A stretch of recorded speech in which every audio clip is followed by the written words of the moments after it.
ఫోన్‌ని విడిచిపెడితే ఒక్క క్షణమైనా గానీ పిచ్చెక్కిపోతుందండి. ఉండలేకపోతున్నామండి.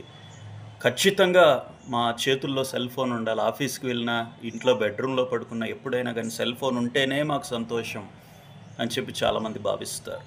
ఫ్రిడ్జ్‌లో నీటినే తాగాలి. అప్పుడే మాకు సంతోషం. నేను పల్సర్ బైక్ నడిపితేనే నాకు సంతోషం.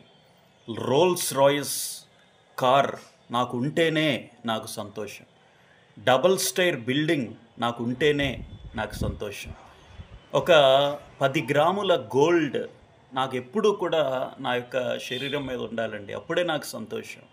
నేను సీరియల్స్ చూస్తేనే నాకు సంతోషం. టీవీ చూస్తేనే నాకు సంతోషం అని చెప్పి చుట్టుపక్కల ఉంటున్నటువంటి భౌతిక వస్తువుల మీద, భౌతిక సుఖాల మీద ఆధారపడి మన యొక్క సంతోషాన్ని మనం నిర్దేశించుకుంటూ ఉంటాం. ఏసీలో పడుకుంటేనే నాకు నిద్ర పడతదండి. ఏసీ లేకపోతే ఒక్క క్షణం కూడా నిద్ర పట్టదండి అని చెప్పి చుట్టూ ఉన్నటువంటి వస్తువులు, చుట్టూ ఉన్నటువంటి పరిస్థితులు, చుట్టూ ఉన్నటువంటి మనుషులు, ఆ వ్యక్తితో ఉంటేనే నాకు ఆనందం, ఆ వ్యక్తి లేకపోతే నాకు జీవితం లేదు అని చెప్పి ఇతర వ్యక్తుల మీద, ఇతరుల భౌతిక సుఖాల మీద, ఇతర వస్తువుల మీద, చుట్టూ ఉన్నటువంటి పరిస్థితుల మీద నీ సంతోషం ఆధారపడి ఉంటే నీది అసలు సిసలైనటువంటి సంతోషం కానే కాదు. భౌతిక వస్తువుల మీద ఆధారపడినటువంటి సంతోషం ఏదో ఒక రోజున కునారిల్లిపోతుంది, తగ్గిపోతుంది. ఎందుకోసం అనంటే ఆ భౌతిక వస్తువు నీ దగ్గర లేకపోతే సంతోషం దూరం అయిపోతుంది. నీ సంతోషం నీలో నుంచి ఉద్భవించాలి.